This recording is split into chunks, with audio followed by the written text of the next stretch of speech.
हाँ हाला के कि गरमी में देखा होने मैं बेना डोले लगल और गमछियो डोलता होने कि गरमी में बेनिया डोलावा तारू आ काहे न कूलर लगावा तारू कि कौन दुख में बाड़ू करे जा अजिया रही ता ता ता ता कि कौन दुख में बाड़ू करे जा अजिया रही ता कि देवर रोज ताड़ी पियता भातारो ठलाली पजियता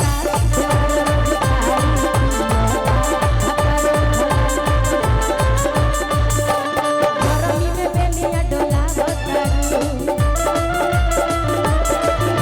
आ काहे न कूलर लगावता कौन दुख में बड़ू करे जा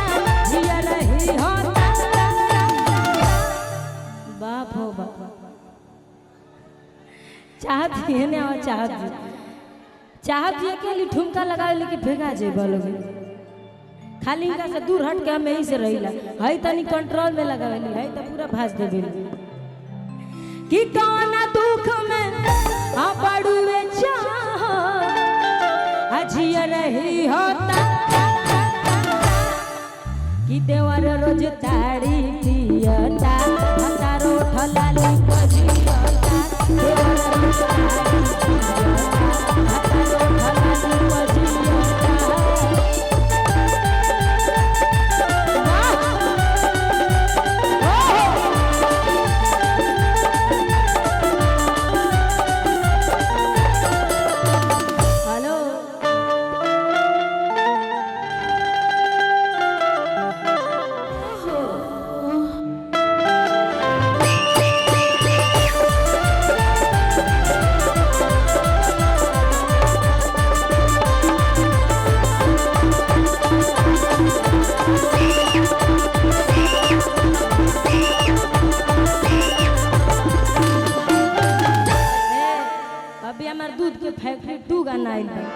कि देवरे सधावता एजेंसी है दूध के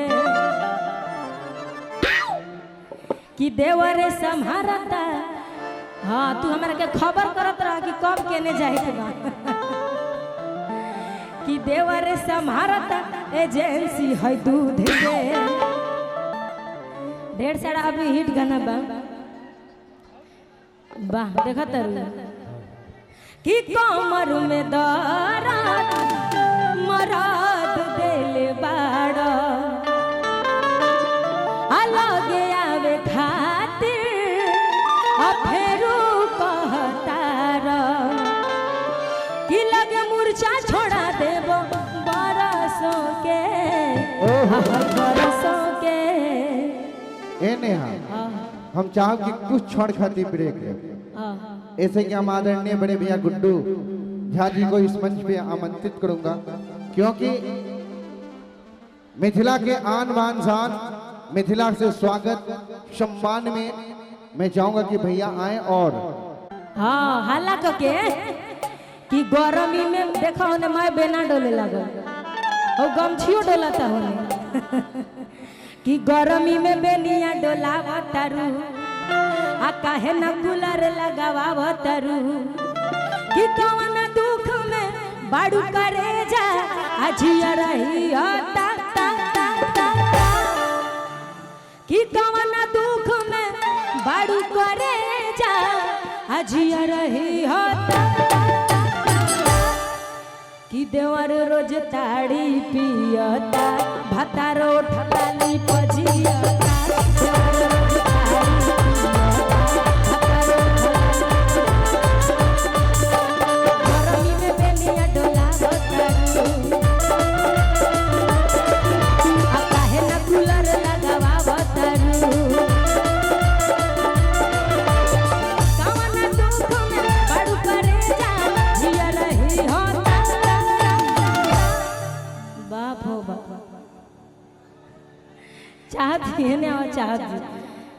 चाहत जी के लिए ठुमका लगा लेके भेगा जे बोलोगे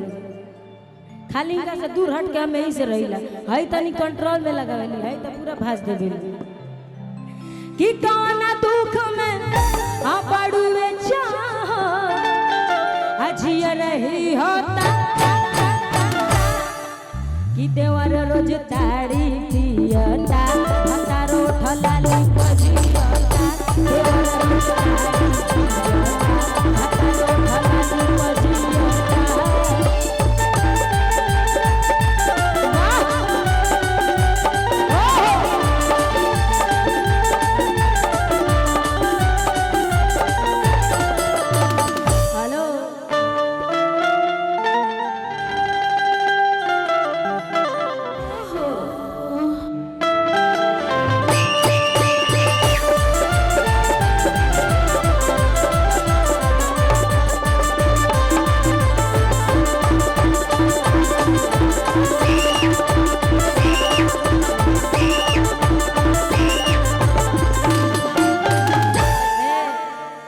दूध के फैक्ट्री तू गाना आइल कि देवरे सधावता एजेंसी है दूध के कि देवरे संभारता।